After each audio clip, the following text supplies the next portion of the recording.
प्रिय साथियों, प्रिय मित्रों, आत्मिक आदर, आभार, अभिवादन, नमस्कार। मैं गुलेंद्र पटेल काशी हिंदू विश्वविद्यालय में बीए तृतीय वर्ष का छात्र हूँ। आज दिव्यांग एवं दृष्टिबाधित विद्यार्थी साथियों के लिए जायसी का काव्य अध्ययन और अनुशीलन करने जा रहे हैं। तो चलिए सामान्य लेते हुए इस इकाई की रूपरेखा देख सकते हैं।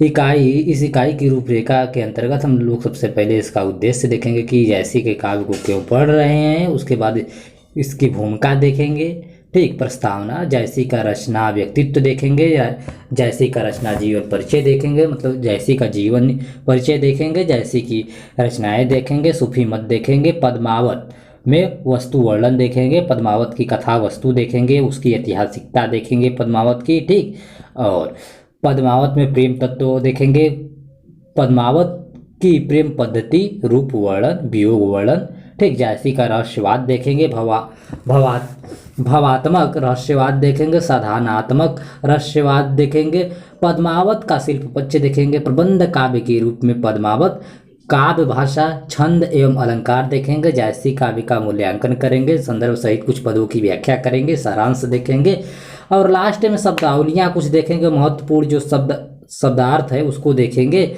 और उपयोगी पुस्तकें देख लेंगे कि कौन कौन से पुस्तक को पढ़ने से हमें जायसी के विषय में विस्तृत जानकारी प्राप्त होगी, जायसी के विभिन्न पक्षों पर, ठीक। तो कल के वीडियो में हम लोग जायसी का रहस्यवाद तक अध्ययन किया था, ठीक। तो आज हम लोग जायसी का रहस्यवाद अध्ययन करने जा रहे हैं। चलिए सामान्य लेते हुए जायसी का रहस्यवाद स्टार्ट करते हैं, ठीक। इकाई चार में रहस्यवाद पर विचार करते हुए हमने बताया था कि रहस्यवाद उस अज्ञात शक्ति के प्रति जीवात्मा का आकर्षण है जिसे हम ईश्वर या पर ब्रह्म कह सकते हैं। जीवात्मा के मन में सबसे पहले ईश्वर या अज्ञात सत्ता के प्रति जिज्ञासा का भाव उत्पन्न होता है, फिर वह उसके प्रेम में बंध जाती है और उससे मिलने के लिए व्याकुल रहती है और अंत में जीवात्मा परमात्मा के साथ एकाकार हो जाती है। वह अपनी स्वतंत्र सत्ता भूल जाती है और ईश्वर में ही अपने को लीन कर लेती है। रहस्यवाद का प्रभाव मलिक मोहम्मद जायसी पर भी था। हमने कबीर के काव्य पर रहस्यवाद का प्रभाव की विवेचन की थी, ठीक, 10वें वीडियो में। अब हम जायसी के काव्य पर रहस्यवाद के प्रभाव का विश्लेषण करेंगे। जायसी सूफी कवि थे और सूफी काव्य में प्रेम तत्व की प्रधानता होती है, यह हम बता चुके हैं कि इसलिए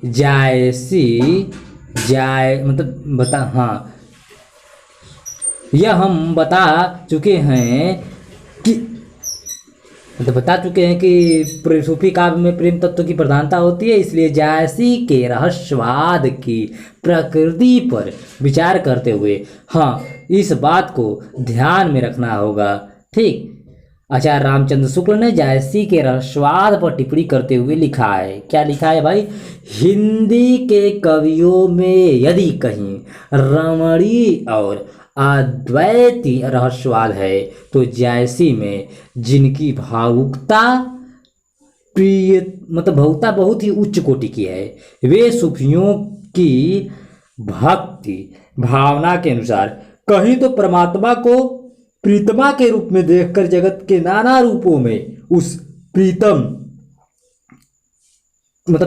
के रूप में देखते हैं, अर्थात परमात्मा को पुरुष के रूप में, ठीक, देखते हैं, प्रीतम के रूप में देखकर, ठीक, जगत के नाना रूपों में उस प्रीतम के रूप माधुर्य की छाया देखते हैं और कहीं सारे प्रकृति रूपों और व्यापारों को पुरुष के समागम के हेतु प्रकृति के श्रृंगार, उत्कंठा या विरह विकलता के रूप में अनुभव करते हैं। जायसी ग्रंथनावली भूमिका पृष्ठ संख्या 199, ठीक। आचार्य रामचंद्र शुक्ल के उपर्युक्त कथन से स्पष्ट है कि जायसी ने यहाँ भावात्मक रहस्यवाद का प्रभाव अधिक है। ठीक, अर्थात उन्होंने जीवात्मा और परमात्मा के बीच के संबंधों को भावपूर्ण पद्धति में प्रस्तुत किया है। इसका अर्थ यह नहीं है कि जायसी के यहाँ साधनात्मक रहस्यवाद का प्रभाव नहीं है।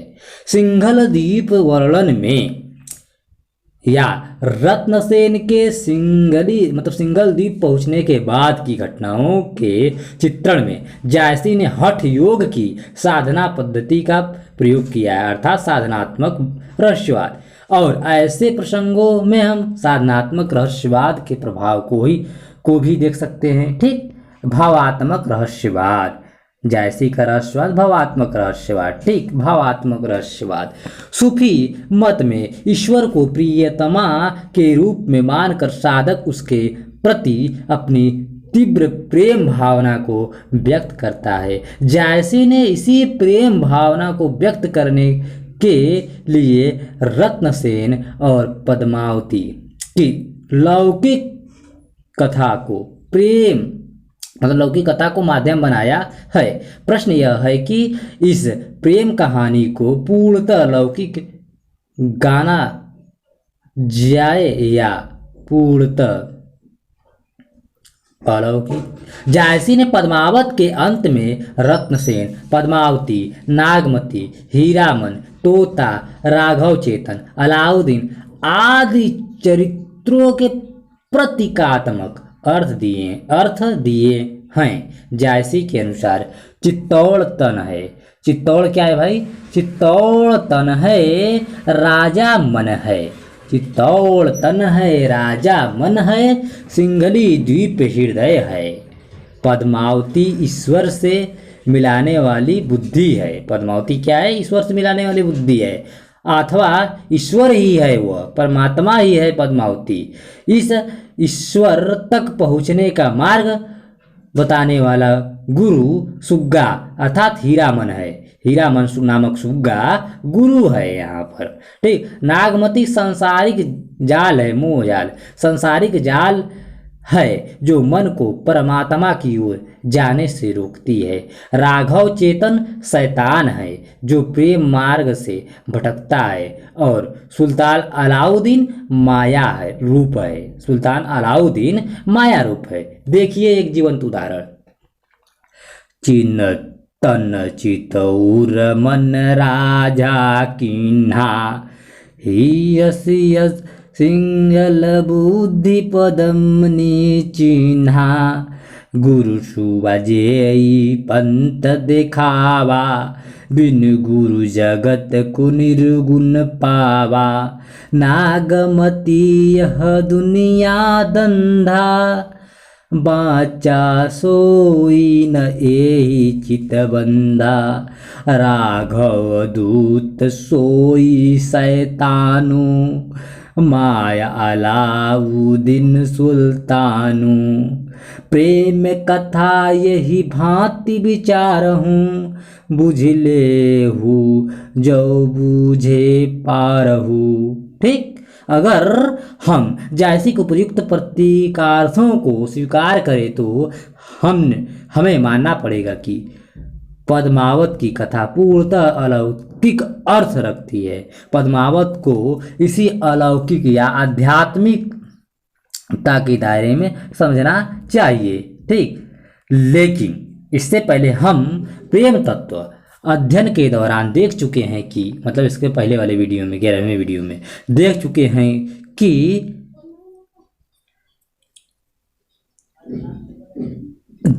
हैं कि जायसी ने सौंदर्य वर्णन हो या वियोग वर्णन सदैव आध्यात्मिक अर्थ में ही अपनी बात को व्यंजित नहीं किया है। उन्होंने जहाँ संभव हुआ है वहाँ आध्यात्मिक अर्थ की व्यंजना की है। अलौकिक सौंदर्य की आभा के बारे में हम बता चुके हैं कि मानसरोवर खंड में समुद्र द्वारा पद्मावती के सौंदर्य को पारस रूप समझना इसी अलौकिकता के कारण है। पद्मावती मतलब जायसी पद्मावती के सौंदर्य का वर्णन करते हुए कहते हैं, उसके दृष्टिकोण से सारा संसार बिंधा है। आकाश के सारे नक्षत्र उससे बिंधे हैं, सारी पृथ्वी उससे बिंधी है, वृक्ष की शाखाएं उसकी गवाह हैं। कहते हैं एक पद में, देखिए, उन्न बान्ह अस को कौन मारा, बेदिरास गरौ संसारा, गगन नख जस जाहि न गने, हैं सब बान ओही के होने, धरती बान विधि सब राखी, साख ढाठी देही सब साखी। पद्मावती का सौंदर्य ही है जो सारी सृष्टि में प्रतिबिंबित हो रहा है। सृष्टि के सब अंग उसी परम तत्व के दर्शन पाने की लालसा में भटक रहे हैं। पद्मावती का दिव्य और अलौकिक सौंदर्य ही जीवात्मा को अपनी ओर आकृष्ट करता है। रत्नसेन तोते रूपी गुरु के मुख से जब पद्मावती का रूप वर्णन सुनता है तो उससे अनुभव होता है कि तीन लोक चौखंडों में प्रेम से अधिक मधुर वस्तु कोई नहीं है। प्रेम के पीर के भीतर ही आनंद का मधु रखता है। जो दुख और मृत्यु को सह सकता है वही प्रेम का रसपान कर सकता है। यह रास्ता कांटों से भरा है, कांटों भरा है। इस रास्ते पर चलने के लिए समस्त सुखों का त्याग करना पड़ता है, विरह के पात को सहना पड़ता है। फिर विरह आध्यात्मिक प्रेम का चरम सौंदर्य है। जिसका प्रेम जितना तीव्र होता है उसकी विरह अनुभूति उतनी ही गहरी होती है। जायसी के विरह वर्णन में गहन अनुभूति और भावनाओं की तीव्रता इसीलिए है। जायसी ने नागमती के वियोग को इतना व्यापक बना दिया है कि विरह की आग से कोई नहीं बचा। उसका दुख अपार है, उसकी ज्वाला से धरती और स्वर्ग जल रहे हैं। समस्त ब्रह्मांड उसी विरह अग्नि में जल रहा है। जायसी ने प्रेम पंथ के मार्ग की कठिनाइयों का विस्तार से वर्णन किया है।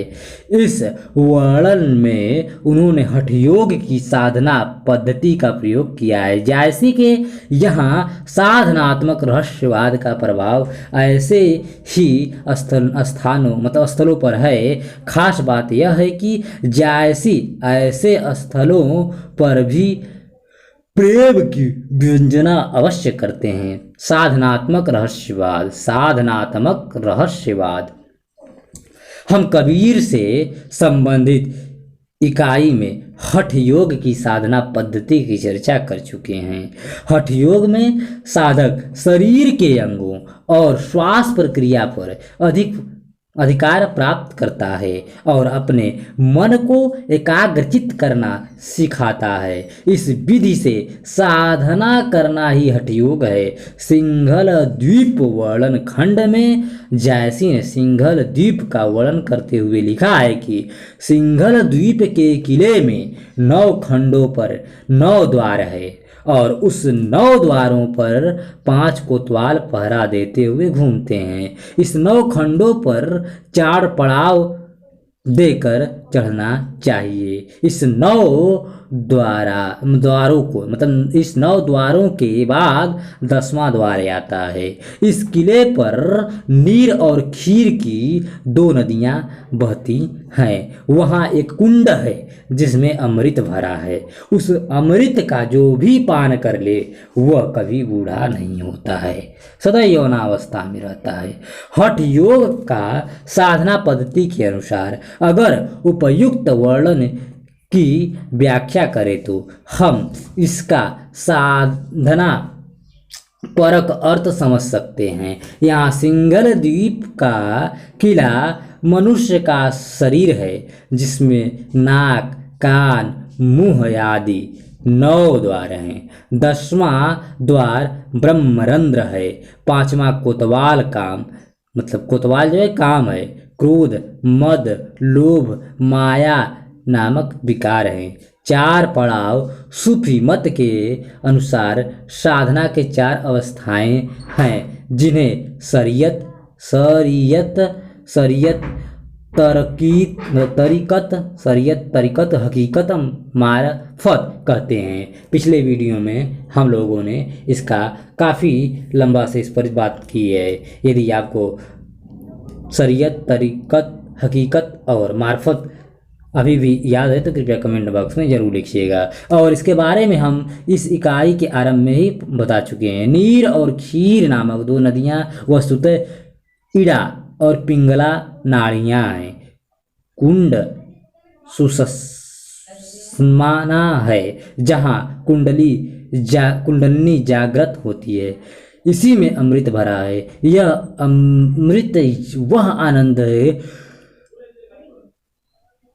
जो साधक को समाधि की अवस्था में ईश्वर के मिलने से प्राप्त होता है और जिसे प्राप्त करने के बाद और कुछ प्राप्त करने की शेष नहीं रहता। जैसे कि रहस्यवाद का साधनात्मक रूप भी प्रस्तुत प्रेम भावना को ही उक्त व्यक्त करने का साधन है। जैसे कि रहस्यवाद का साधनात्मक रूप भी वस्तुतः प्रेम भावना को प्रस्तुत प्रेम भावना को ही व्यक्त करने का साधन है। जैसे का उद्देश्य योग साधना की कठिनाइयों का वर्णन करना नहीं है, बल्कि हठ योग की साधना की इकाई कठिनाइयों का वर्णन करके वे प्रेम पंथ की कठिनाइयों को व्यंजित करना चाहते हैं, ताकि ईश्वरीय प्रेम की तीव्रता को व्यक्त किया जा सके। जायसी के रहस्यवाद की यह पहली विशेषता है। जायसी के रहस्यवाद की दूसरी विशेषता यह है कि उन्होंने ईश्वरीय सत्ता की ही अभिव्यक्ति सारी सृष्टि में मानी है। सृष्टि और ईश्वर में बिंब और प्रतिबिंब संबंध है। ईश्वर का रूप ही इस जगत में व्यक्त हो रहा है। इसे हम पद्मिनी के पारस रूप की व्याख्या द्वारा समझ सकते हैं। जायसी के रहस्यवाद की तीसरी विशेषता यह है कि वहाँ लौकिक भावनाओं को ही अलौकिक रूप दे दिया गया है। रत्नसेन का प्रेम, नागमती का विरह, पद्मिनी का विलाप ही एक धरातल पर आध्यात्मिक अर्थ को सांकेतिक करने लगते हैं। ठीक, इसका परिणाम यह हुआ कि केवल लौकिक अर्थ की दृष्टि से भी वे अर्थ अत्यंत प्राणवान और उदात्त हो गए हैं। जायसी के रहस्यवाद की चौथी विशेषता यह है कि उन्होंने अपनी आध्यात्मिक भावनाओं में धार्मिक उदारता और सहिष्णुता का परिचय दिया है। उनकी रहस्य भावना पर सूफी मत, अद्वैत सिद्धांत, नाथ पंथ का प्रभाव स्पष्ट रूप से देखा जा सकता है। ठीक, स्पष्ट प्रभाव उनके यहाँ है। परम्पर ब्रह्म संबंधित अवधारणा पर अद्वैत मत का प्रभाव है। ईश्वरीय प्रेम का भावनात्मक स्वरूप सूफी मत के अनुकूल और साधनात्मक स्वरूप पर नाथ पंथ का प्रभाव है। देखिए, एक पार्वती महेश खंड से कुछ महत्वपूर्ण पद देख लीजिए। ठीक, पार्वती महेश खंड से लिया गया पद है पद्मावत के। कुल 58 खंड है इसमें।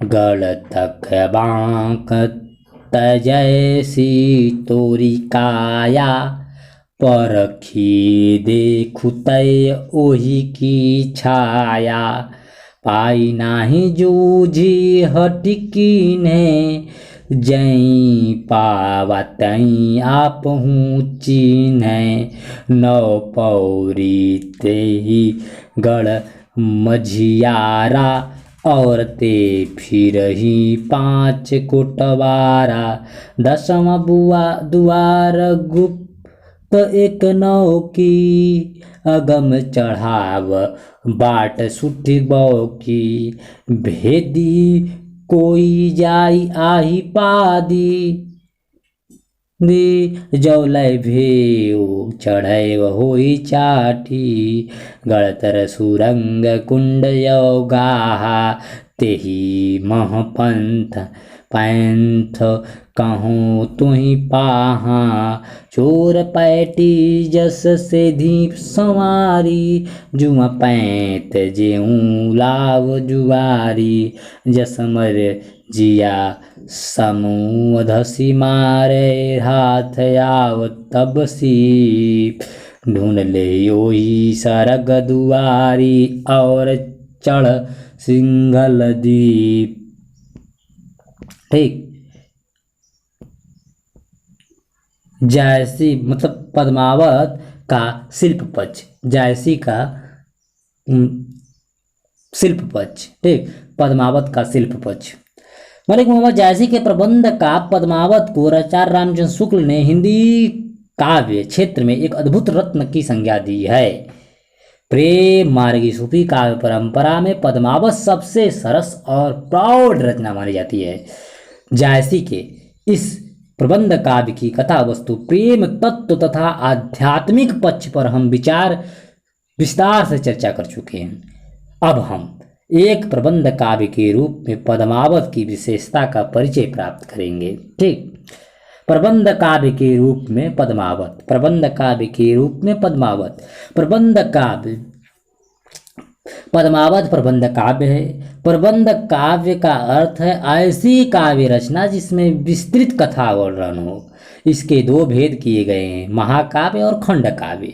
खंड काव्य कहानी की तरह एक लघु कथात्मक प्रबंध काव्य होता है, जबकि महाकाव्य में कथा विस्तृत होती है, उसमें व्यापक जीवन संघर्ष की अभिव्यक्ति होती है। पद्मावत महाकाव्य है। महाकाव्य के महाकाव्यत्व पर विचार करते हुए यह प्रश्न उठाया गया है कि यह संस्कृत पद्धति का महाकाव्य है या फारसी की मसनवी शैली का महाकाव्य। शुक्ल जी ने इसकी रचना को मसनवी शैली माना है, पद्मावत की रचना को मसनवी शैली माना है, जिस पर भारतीय पद्धति का प्रभाव भी प्रदर्शित होता है। संस्कृत काव्य शास्त्र के अनुसार महाकाव्य सर्गबद्ध होना चाहिए। सर्गों की संख्या 8 से अधिक और 30 से कम होनी चाहिए। कितने? 30 से कम होनी चाहिए संस्कृत महाकाव्य के अनुसार। मतलब महाकाव्यत्व का सर्गबद्ध नियम है। ठीक। संस्कृत में सर्गों का नामकरण भी होना चाहिए। महाकाव्य की कथा वस्तु ऐतिहासिक या पौराणिक आधार वाली होनी चाहिए। ग्रंथ के आरंभ में दुष्टों की निंदा और सज्जनों की प्रशंसा तथा मंगलाचरण होना चाहिए। महाकाव्य का नायक चतुर, उदार और उच्च कुल का होना चाहिए। श्रृंगार, वीर और शांत में से किसी एक रस की प्रधानता होनी चाहिए। महाकाव्य में हमें इन सब का प्रयोग होना चाहिए। ठीक। तो मसनवी शैली के महाकाव्य की कथा वस्तु तो लौकिक होती है, परंतु व्यंजना अलौकिक प्रेम की होती है। तो कथा कई खंडों में लिखी जाती है तथा प्रत्येक खंड का नामकरण उसकी प्रमुख घटना या पात्र पर होता है। इसका नायक कोई महान प्रेमी होता है जो अपनी प्रीतमा को प्राप्त करने के लिए भयावह कष्ट उठाता है और अंत में उसका अपनी प्रीतमा से मिलन हो जाता है। महाकाव्य के आरंभ में ईश्वर वंदना होती है और तत्कालीन बादशाह की प्रशंसा की जाती है। कथा के बीच बीच में आध्यात्मिक संकेत रहते हैं। पद्मावत की रचना का परीक्षण करें तो हम देख सकते हैं कि इस पर दोनों पद्धतियों का प्रभाव है, फारसी और मसनवी संस्कृत। इसकी रचना सर्गबद्ध पद्धति में नहीं हुई है, बल्कि खंडों के आधार पर हुई है। खंडों का नामकरण उनमें वर्णित प्रमुख घटना अथवा पात्र के आधार पर हुआ है, जैसे नागमती वियोग खंड, रत्नसेन पद्मावती विवाह खंड, देश यात्रा खंड आदि। पद्मावत में कुल 58 खंड हैं। पद्मावत की कथा लौकिक है, लेकिन इसके माध्यम से अलौकिक प्रेम की व्यंजना की गई है। इसका नायक रत्नसेन मूलतः प्रेमी और पद्मिनी प्रीतमा को पाने के लिए भयंकर कष्ट को सहता है रत्नसेन। अंत में वह अपनी प्रीतमा को प्राप्त करने में सफल रहता है। पद्मावत की कथा इस बिंदु पर समाप्त नहीं होती। पद्मावत के आरंभ में अल्लाह का गुणगान है। शाह वक्त शेर शाह सूरी का स्तुति गान है। यह हम विस्तार से बता चुके हैं। अतः यह मानने में कोई कठिनाई नहीं है कि पद्मावत की रचना मसनवी शैली में हुई है। भ्रमर गीत मतलब भारतीय शैली की दृष्टि से विचार करें तो इसकी रचना भले ही सर्ग पद्धति में न हुई हो, लेकिन इसकी कथा वस्तु इतिहास प्रेरित है और इतिहास के साथ कल्पना का समन्वय है। आरंभ में दुष्टों की निंदा और सज्जनों की प्रशंसा नहीं की गई है, परंतु इसका नायक रत्नसेन भी चतुर और उदार है तथा उच्च कुल का है। इसमें श्रृंगार रस की प्रधानता है और वीर तथा शांत रस की भी व्यंजना हुई है। पूरे महाकाव्य में दोहा चौपाई छंद का प्रयोग किया गया है। इस प्रकार इस पर भारतीय शैली का प्रभाव भी दिखाई देता है। सच्चाई तो यह है कि जायसी ने अपनी समन्वयकारी दृष्टि के अनुसार भारतीय और फारसी दोनों पद्धतियों का समन्वय किया है। काव्य भाषा देख लीजिए, जायसी की काव्य भाषा पद्मावत के आधार पर, ठीक, पद्मावत महाकाव्य के आधार पर जायसी ने पद्मावत की रचना अवधि में की है।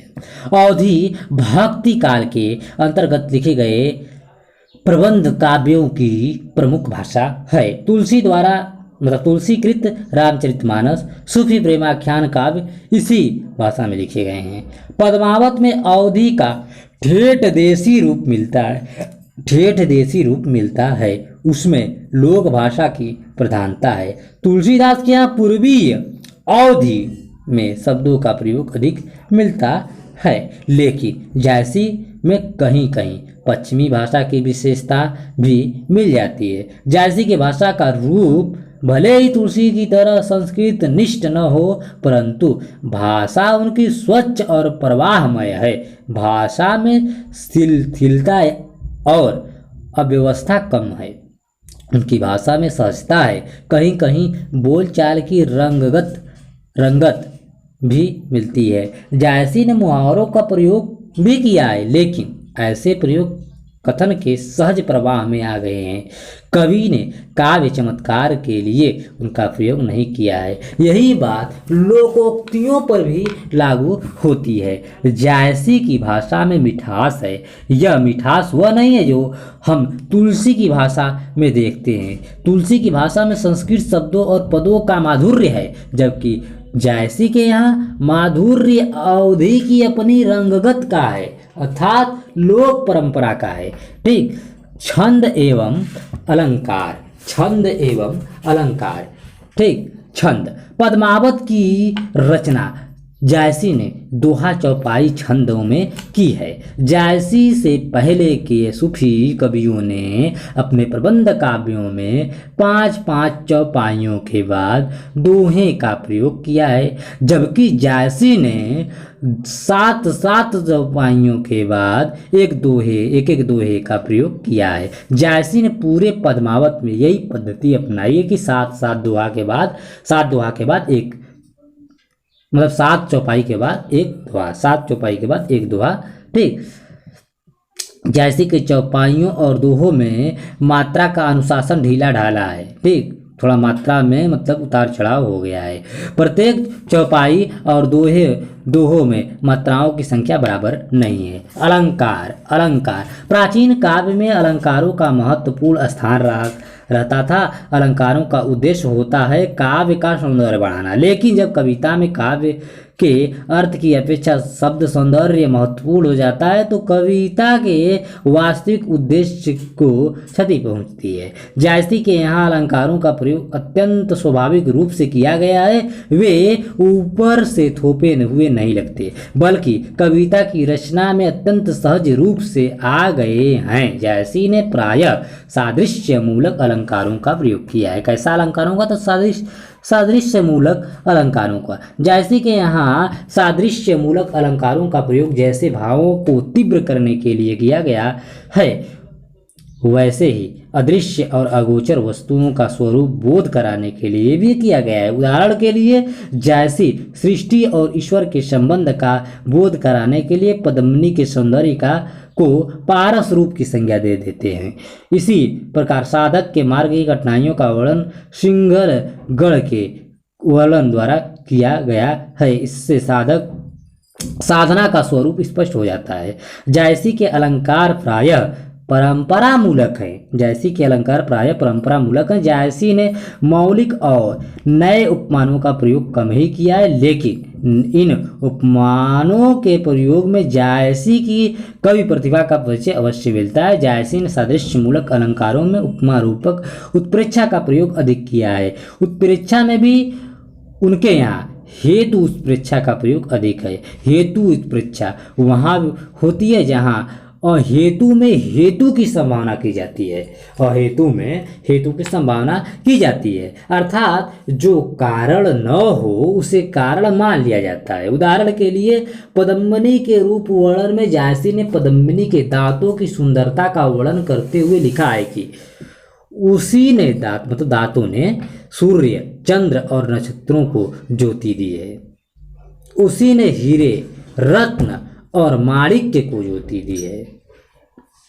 देखिए दो पंक्ति पद्मावत के इस हेतु उत्प्रेक्षा अलंकार, हेतु उत्प्रेक्षा अलंकार। रवि शशि नख दिन्नि वही ज्योति, रतन पदारथ मानिक मोती। यहाँ रवि शशि नक्षत्र आदि की ज्योति का कारण पद्मिनी के सौंदर्य को मान लिया गया है। ठीक। जायसी के काव्य का मूल्यांकन, जायसी के काव्य का मूल्यांकन देख लीजिए। जिस समय जायसी ने पद्मावत की रचना की थी उस समय भारत की केंद्रीय सत्ता तुर्क शासकों के अधीन थी। इन शासकों में कई कट्टरवादी थे तो कई उदारवादी भी थे, लेकिन हिंदू और मुस्लिम जनता के बीच निरंतर संपर्क और सद्भाव बढ़ रहा था। सूफी संतों और फकीरों ने इस प्रक्रिया को तेज करने में मदद की। सूफी संत मानते थे कि धर्म की भिन्नता के बावजूद ईश्वर एक है और इस ईश्वर को प्रेम के द्वारा पाया जा सकता है। उनके इस मत ने उन्हें अन्य धर्मावलंबियों के प्रति भी सहिष्णु और उदार बनाया। यही कारण था कि जायसी जैसे सूफी कवियों ने इस हकीकी को व्यक्त करने के लिए जिन लौकिक प्रेम कथाओं को आधार बनाया वे भारतीय थी। ठीक। हिंदू तथा मुस्लिम जनता, विशेषतः ग्रामीण जनता के बीच लोक कथाओं के रूप में प्रसिद्ध थी। कबीर आदि संत कवियों ने अपने काव्य द्वारा हिंदू और मुसलमानों के धार्मिक कट्टरपन का विरोध किया था। यह बताया था कि सच्चाई धार्मिक आस्था ईश्वर के प्रति सच्चे प्रेम में है, न कि बाहरी कर्मकांड में। कबीर का तरीका उग्र, कठोर और क्रांतिकारी था। जायसी ने मनुष्य की समान भावभूमि को प्रेम के माध्यम से व्यक्त किया और बताया कि सभी मनुष्य एक हैं। शुक्ल ने जायसी आदि सूफी कवियों की इस विशेषता को रेखांकित करते हुए लिखा है कि जिस प्रकार दूसरी जाति या मत वाले के हृदय हैं उसी प्रकार हमारे भी हैं। जिस प्रकार एक दूसरे के हृदय में प्रेम की तरंगें उठती हैं उसी प्रकार हमारे हृदय में भी प्रिय का वियोग जैसे दूसरे को व्याकुल करता है वैसे हमें भी माता का जो हृदय दूसरे के यहाँ है वही हमारे यहाँ भी। जिन बातों से दूसरे को सुख दुख होता है उन्हीं बातों से हमें भी। इस तथ्य का प्रत्यक्षीकरण कुतुब्बन, जायसी आदि प्रेम कहानी के कवियों द्वारा हुआ। अपनी कहानियों द्वारा इन्होंने प्रेम का शुद्ध मार्ग दिखाते हुए उन सामान्य जीवन दशाओं को सामने रखा जिनका मनुष्य मात्र के हृदय पर एक सा प्रभाव दिखाई पड़ता है। हिंदू हृदय और मुसलमान हृदय आमने सामने करके अजनबीपन मिटाने वालों में इन्हीं का नाम लेना पड़ेगा, कुतुबन और जायसी का। ठीक, इन्होंने मुसलमान होकर हिंदुओं की कहानियाँ हिंदुओं की बोली में पूरी सहृदयता से कहकर उनके जीवन की स्पर्शी अवस्थाओं के साथ अपने उदार हृदय का पूर्ण सामंजस्य दिखाया है।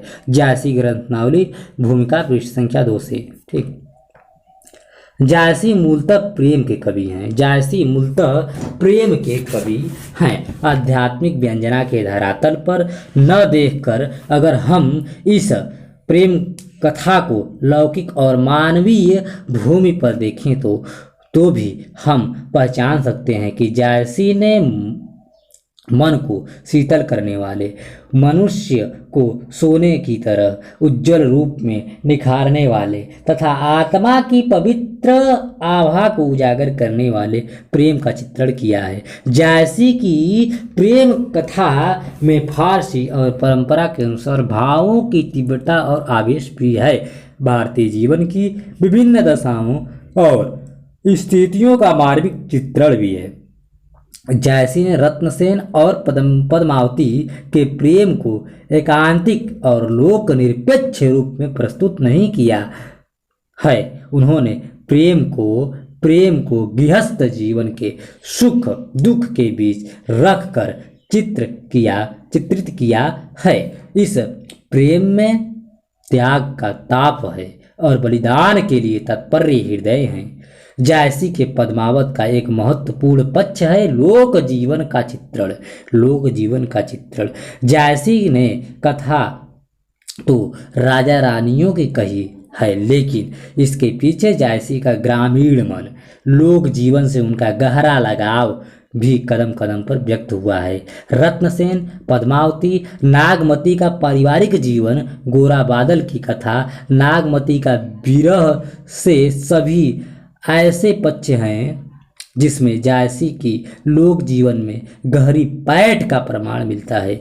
लोक जीवन के हर्ष उल्लास और साध तथा विषाद के उनके द्वारा दिए गए अनेक चित्र न केवल अत्यंत मर्मस्पर्शी हैं, उनकी पैनी दृष्टि तथा संवेदनशील हृदय का अनोखा प्रमाण प्रस्तुत करते हैं। नागमती के विरह वर्णन में जायसी भूल जाते हैं कि वे एक रानी के दुख का वर्णन कर रहे हैं। नागमती सामान्य ग्रामीण नारी के हृदय की ही मर्म व्यथा को अपने दुखों में व्यंजित करती है।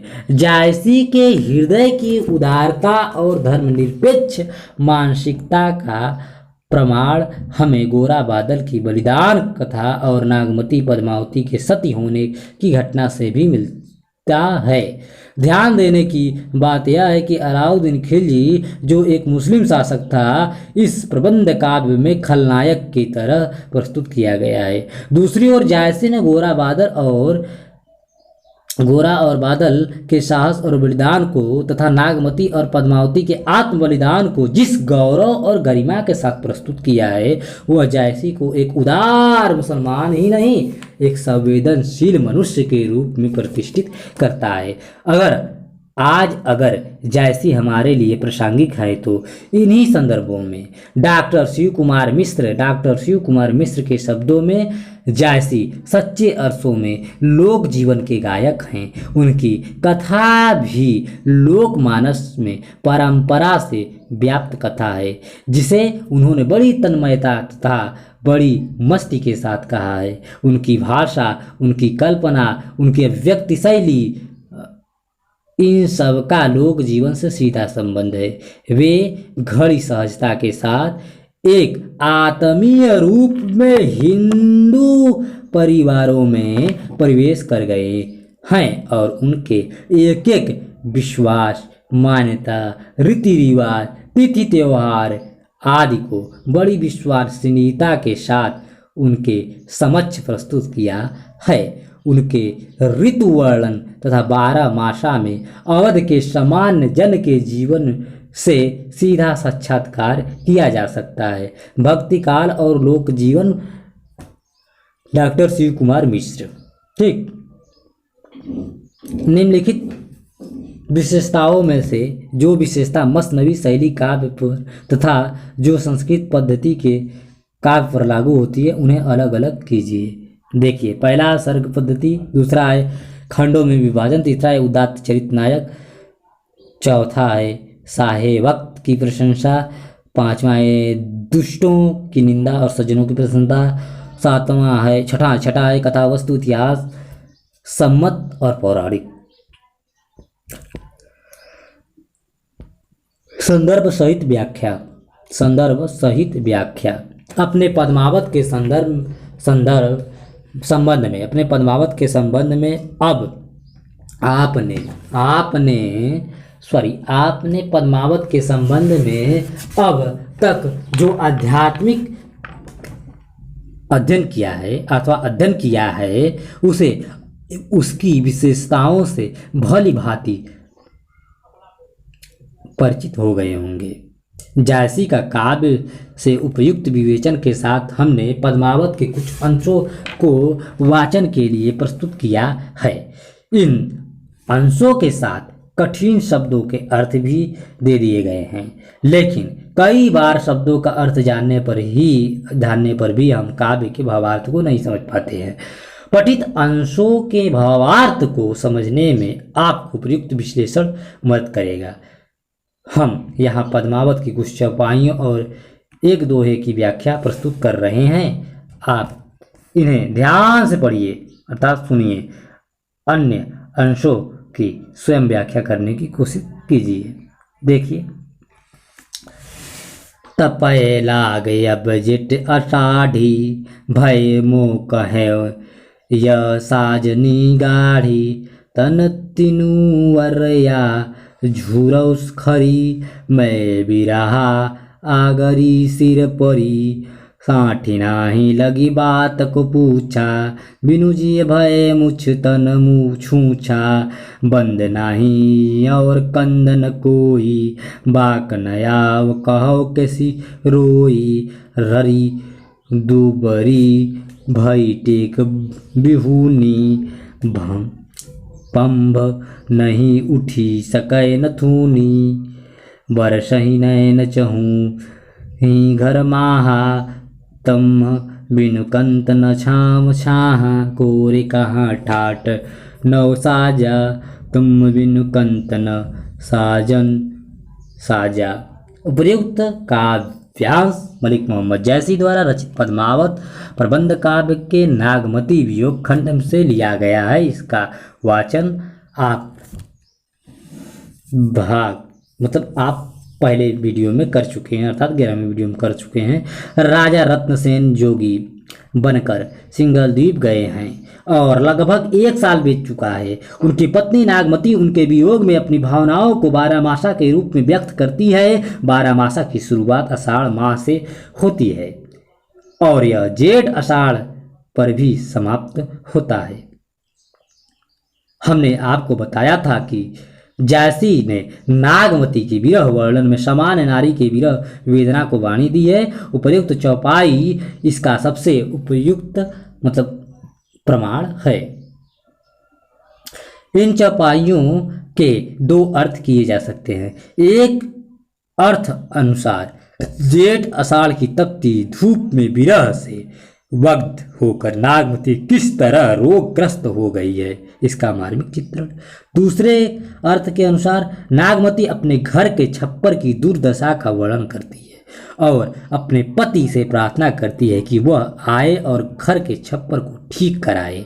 यहाँ विरोधाभास यह भी है कि जायसी यह भूल गए हैं कि नागमती मामूली ग्रामीण स्त्री नहीं है, वरन इतिहास प्रसिद्ध चित्तौड़ की रानी है। वह झोपड़ी में नहीं महलों में रहती है। लेकिन जायसी ने अगर ऐसा वर्णन किया है तो इसका यह कारण यह था कि उनके जीवनानुभव में तो ग्रामीण स्त्री की पीड़ा ही थी। जैसी ने नागमती के बहाने समान नारी हृदय की पीड़ा को वाणी देकर लोक जीवन के साथ अपनी गहरी संपृक्ति को व्यक्त किया है। उपयुक्त चौपाइयों की व्याख्या करते हुए हमें इस पृष्ठ को ध्यान में रखना होगा। चौपाइयों के दो अर्थों का आधार क्या है? आधार है कवि द्वारा प्रयुक्त द्विअर्थी शब्द। उदाहरण के लिए पहली चौपाई में प्रयुक्त अर्थ में और अर्थ में है तान। तान के अर्थ में आगरी का अर्थ खाने से भी है और अर्गला से भी है। साठी पूंजी को भी कहते हैं और सरकंडे को भी। इस प्रकार दोहरे अर्थ वाले शब्दों का प्रयोग करके जायसी ने उपयुक्त चौपाइयों को दो अर्थों में प्रयुक्त किया है। हम यहाँ दोनों अर्थों को प्रस्तुत कर रहे हैं। इन पंक्तियों का संदर्भ उपयुक्त विवेचन के आधार पर आप स्वयं लिखिएगा। ठीक, बस केवल हम एक रूपरेखा प्रस्तुत कर रहे हैं। व्याख्या। नागमती जेठ अषाढ़ के माह में अपनी दशा का वर्णन करते हुए कहती है कि अब मेरे शरीर में विरह की जेठ आषाढ़ी तपने लगी है, अर्थात विरह की ज्वाला में शरीर दग्ध हो रहा है। यह तपन मेरे लिए गहन या सघन साजन रोग हो गई है। इस रोग से शरीर कमजोर हो गया है और सूखता जा रहा है। मेरे सिर पर विरह की खान आ पड़ी है। मेरे पास कोई पूंजी तो है नहीं, इसलिए अब स्नेह में से कौन मेरी बात पूछेगा। बिना प्राण के मेरा शरीर पुंज की तरह छूछा हो गया है। बिना पति के मेरा कोई बंधु है, न कोई सहारा देने वाला। मुंह से कोई बात नहीं निकलती। मैं किससे रो रो कर अपनी दुख खद कथा सुनाऊं। मैं रो रो कर दुबली हो गई हूँ और बिल्कुल बेसहारा भी हूँ। जब धन ही नहीं रहा तो थूनी, खम्भ ही नहीं रहा तो थूनी कहाँ उठ सकती है। अर्थात बिना पति के सहारे के मैं भी आधारहीन हो गई हूँ। मेरी आंखें आंसू बरसाती रहती हैं। सारा घर आंसुओं से भर गया है। हे कंत, तुम्हारे बिना न शोभा है न छाह है। तुम्हारे न होने से हे कंत अब कौन नया साज सजाएगा। तुम्हारा अनुपस्थिति में तो वस्त्र भी शोभा नहीं देते। तुम्हारे अनुपस्थिति में। व्याख्या 2 देख लीजिए दूसरे अर्थ में।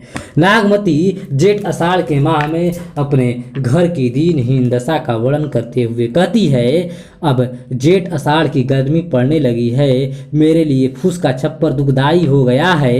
इसका तान सिमट कर फूस का ढेर मात्र रह गया है। मैं उसके नीचे खड़ी सूखती जा रही हूँ। छप्पर में लगाओ अनर्गला निकल गई है और दरवाजे खोलने वालों के सिर पर आ गिरी है। छप्पर के नीचे उसके अगले सिर पर मजबूती के लिए बांध जाने वाला सरकंडे के पत्ते का तो कहना ही क्या, जबकि सरकंडा भी गिर चुका है।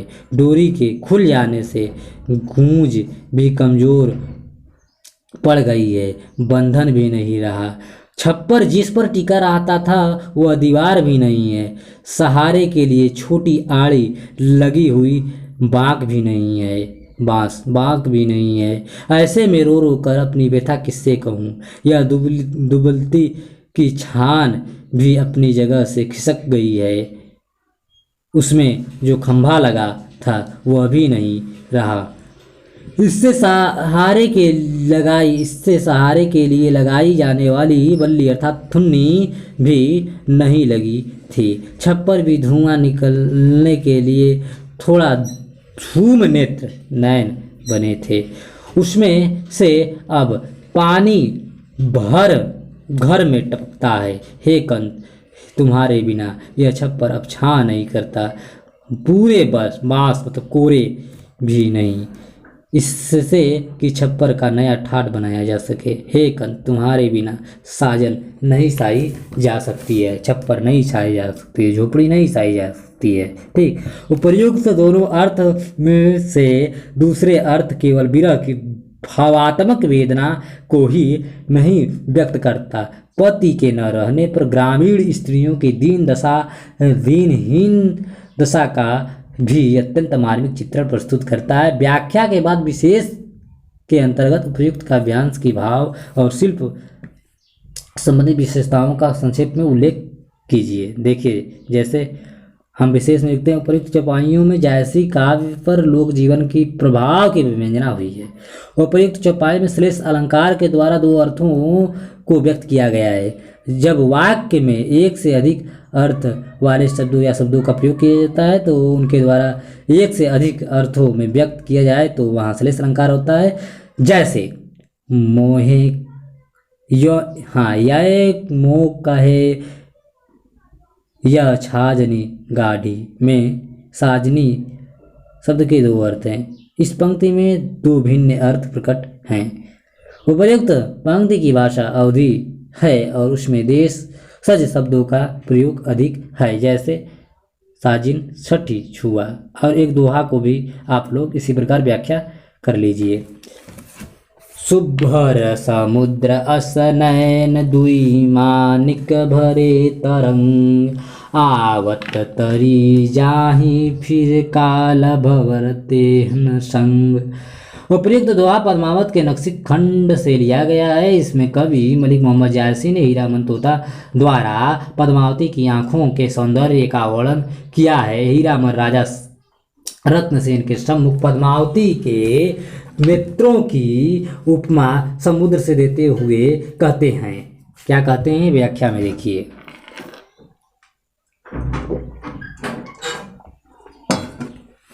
पद्मावती के दोनों नेत्र जल से भरे समुद्र की तरह हैं, जिनकी लहरों में माणिक के भरे हैं। काली पुतलियां रूपी काल भंवर उन लहरों के साथ किनारे तक आते हैं और लौट जाते हैं। ठीक, विशेषता देखिए, जायसी ने नेत्रों की उपमान समुद्र से और काली पुतलियों को काल भंवर बताकर पद्मिनी के सौंदर्य में विराटता की व्यंजना की है। ठीक, इस दोहे में कवि ने प्रथम पंक्ति में उपमा अलंकार का प्रयोग किया है और काल भंवर के में रूपक का। ठीक, काल भंवर में रूपक का समुद्र और काल भंवर दोनों में जो विराटता का बोध होता है वह पद्मिनी के सौंदर्य को दिव्य और अलौकिक बनाता है। ठीक, देखिए, निम्नलिखित काव्य यांश की संदर्भ सहित व्याख्या कीजिए आप। ठीक, कमेंट बॉक्स में अगर लिख सकते हैं तो लिखिए, ना अपने काव्य पे लिखिए। गढ़ तस् बांको जैसी तुरी काया, परख देखूं तय ओही की छाया, पाई नाही जूझी हटकीन है, जय पावते आपुही चिन्ह है, नौ पौरी तेहि गढ़ मझियारा, औ तह फिरही 5 कोटवारा, 10वां द्वार गुपत एक नाकी, अगम चढ़ाया बाट सुठी बाकी, भेद कोई जाई ओही घाटी, जौले भेद चढ़े होई चाटी। ठीक, एक दोहा भी देख लीजिए। पिस सौ केहूँ संदेशरा, ऐ भंवरा ऐ कागा, शोधनी बिरहे जरीन गई, तहकीक धुआं हम सागा। ठीक, अब चलिए हम लोग सारांश देखते हैं कि इसको पढ़ने के बाद हम लोगों ने क्या क्या सीखा और क्या क्या व्याख्या कर सकते हैं। पद्मावत के रचयिता मलिक मोहम्मद जायसी सूफी फकीर थे। वे जायस के रहने वाले थे। उनका जन्म का सन 1494 के आसपास माना जाता है। जायसी अत्यंत उदार और प्रतिभा संपन्न व्यक्ति थे। देखने में सुंदर न थे, लेकिन उनका हृदय अत्यंत कोमल और भाव प्रवण था, जिसका परिचय पद्मावत में मिलता है। जायसी के 3 ग्रंथ विशेष रूप से उल्लेखनीय है, आखिरी कलाम, अखरावट और पद्मावत। इस इकाई को पढ़ने के बाद आप अब बता सकते हैं कि जायसी की रचना व्यक्तित्व का परिचय दे सकते हैं। ठीक, जायसी की रचना व्यक्तित्व की चर्चा कर सकते हैं। जायसी सूफी मत में विश्वास करते थे। सूफी मत के अनुसार ईश्वर एक है जो सारी सृष्टि में व्याप्त है, जिसे केवल प्रेम द्वारा पाया जा सकता है। ईश्वरीय प्रेम ही सच्चा प्रेम है। लौकिक प्रेम द्वारा इस अलौकिक प्रेम को अभिव्यक्त किया जा सकता है। अब आप जायसी के विचारों की व्याख्या कर सकते हैं। जायसी का पद्मावत प्रबंध काव्य है जिससे चित्तौड़ के राजा रत्नसेन पद्मिनी की प्रेम और बलिदान की कथा को काव्य का विषय बनाया गया है, जिसमें ठीक इस कथा का आधार ऐतिहासिक और कल्पना के समन्वय से तैयार किया गया है। इस कथा का आधार इतिहास और कल्पना दोनों है। ठीक, रत्नसेन और अलाउद्दीन के बीच संघर्ष की ऐतिहासिक घटनाओं को सिंघल द्वीप की काल्पनिक कथा से जोड़ा गया है।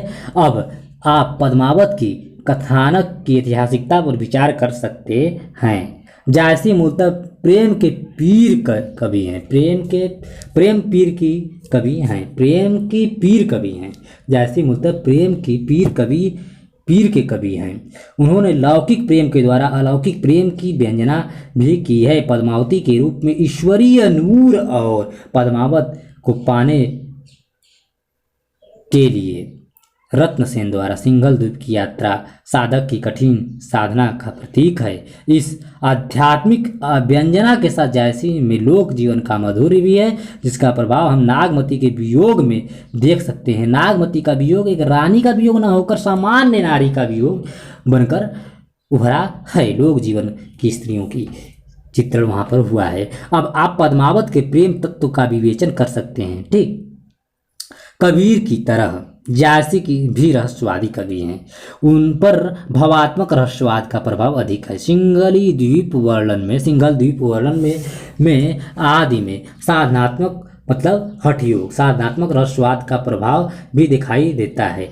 अब आप जायसी के रहस्यवाद की विशेषता बता सकते हैं। जायसी का पद्मावत अवधी भाषा में लिखा गया काव्य है। इसकी भाषा में ठेठ अवधी का माधुर्य है। जायसी ने यह प्रबंध फारसी की मसनवी शैली में लिखा है, लेकिन इस पर भारतीय महाकाव्य की विशेषताओं का प्रभाव भी दिखाई पड़ता है। जायसी ने अपने ग्रंथों की रचना दोहा चौपाई छंद में की है। पद्मावत की कथा पूर्णतः अलौकिक है या अलौकिक, इस प्रश्न पर विचार किया जा सकता है। यह बताया जा गया है कि पद्मावत की कथा यद्यपि लौकिक है, परंतु उसमें आध्यात्मिक अर्थ की व्यंजना हुई है। जायसी ने काव्य में साम्य मूलक अलंकारों विशेषतः उपमा रूपक और उत्प्रेक्षा में हेतु उत्प्रेक्षा का अधिक प्रयोग किया है या मिलता है इनके पद्मावत में। ठीक, उनके काव्य में श्रृंगार रस की प्रधानता है, लेकिन वीर और शांत रस की भी व्यंजना मिलती है।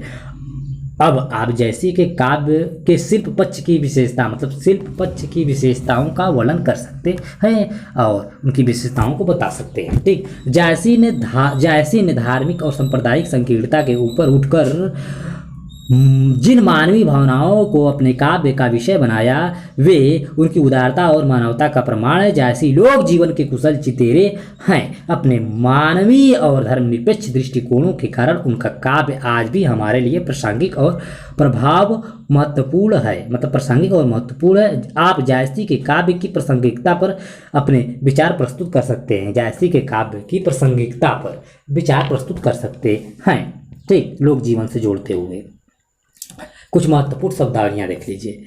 कयामत, इस्लाम धर्म की मान्यता के अनुसार सृष्टि के अंत में अल्लाह जब मनुष्य के कर्मों का फैसला करेंगे वह दिन कयामत का दिन होगा। शेर शाह सूरी, मुगल बादशाह हुमायूं को हटाकर दिल्ली का बादशाह बनने वाले शेर शाह सूरी के समय जायसी ने पद्मावत की रचना की।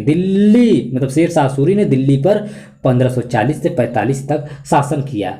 शरीयत, कुरान में बताए गए विधि निषेध जिनका पालन प्रत्येक मुसलमान का कर्तव्य माना गया है। सादुल्य सिंह की एक विशेष जाति है सादुल। और क्या, आईने अकबरी, अकबर के दरबार के विद्वान अबुल फजल द्वारा अकबर के दरबारी कवि अबुल फजल द्वारा लिखी रचना जिसमें अकबर युगिनी कानून संस्थाओं, भौगोलिक क्षेत्रों तथा आर्थिक और राजस्व आंकड़ों का वर्णन मिलता है। इसकी रचना 16वीं शताब्दी के अंतिम दशक में हुई। घुंघची घुंघची आधा काला आधा लाल होता है। घुंघची एक प्रकार की बनैली लता से पैदा होती है। ठीक, कुछ महत्वपूर्ण उपयोगी पुस्तकें देख लीजिए। उपयोगी पुस्तकों में आचार्य रामचंद्र शुक्ल द्वारा संपादित पुस्तक हम देख सकते हैं जैसी ग्रंथावली काशी नगरी पचाड़ी सभा द्वारा जो वाराणसी से प्रकाशित है। वासुदेव सरल अग्रवाल की पद्मावत जो साहित्य सदन द्वारा अर्थात चिरगांव झांसी से जो मतलब प्रकाशित है। और डॉक्टर गोविंद त्रिगुणायत का हम जैसी का पद्मावत काव्य और सौंदर्य साहित्य निकेतन कानपुर से जो प्रकाशित है उसको देख सकते हैं। अमर बहादुर सिंह का जैसी एक नव्य बोध साहित्य कुटीर लखनऊ से प्रकाशित है, उसको देख सकते हैं। जो कुछ बोध प्रश्न उत्तर हैं यहाँ पर देख सकते हैं आप। ठीक, तो आप सभी प्यारे साथियों से साहित्यिक सहृदय सविनय निवेदन है कि इस वीडियो को आप हमारे दृष्टिबाधित एवं दिव्यांग सहपाठी साथियों तक पहुँचाने का कृपा करें। ठीक, दिव्यांग एवं दृष्टिबाधित सहपाठी साथियों को पहुँचाने का तक कृपा करें। तो प्यारे साथियों, अब हम लोग अगला जो हम लोगों का छठा इकाई है मीराबाई। अब हम लोग भक्ति काल में कबीर को विस्तृत अध्ययन किया है और जैसी को भी विस्तृत अध्ययन कर लिया। अब इसके बाद मीराबाई को देखेंगे। ठीक, तो चलिए तब तक के लिए हम लेते हैं वाणी को विराम। मीराबाई के बाद तुलसीदास को देखा जाएगा। इसमें हम लोग मीराबाई में देखेंगे उद्देश्य देखेंगे, प्रस्तावना, मीराबाई का परिचय देखेंगे, रचना, व्यक्तित्व, जीवन परिचय देखेंगे। ठीक, रचनाएं देखेंगे, विभिन्न संप्रदायों का प्रश्न देखेंगे, भक्ति भावना देखेंगे, मीरा और अंडाला की भक्ति भावना देखेंगे। अंडाला अर्थात वही दक्षिण की मीरा। ठीक, वेदना अनुभूति बनाम प्रेमानुभूति, वेदना अनुभूति बनाम प्रेमानुभूति। ठीक, गीत काव्यधारा देखेंगे, अभिव्यंजना शिल्प देखेंगे, काव्य भाषा देखेंगे, प्रतीक योजना देखेंगे, अलंकार योजना, छंद विधान देखेंगे, काव्य वाचन की व्याख्या देखेंगे, मूल्यांकन, सारांश, शब्दावली, कुछ उपयोगी पुस्तकें, बोध प्रश्नों का उत्तर जानेंगे। ठीक, तो बहुत बहुत धन्यवाद शुरू से अंत तक बने रखने के लिए। आत्मिक धन्यवाद।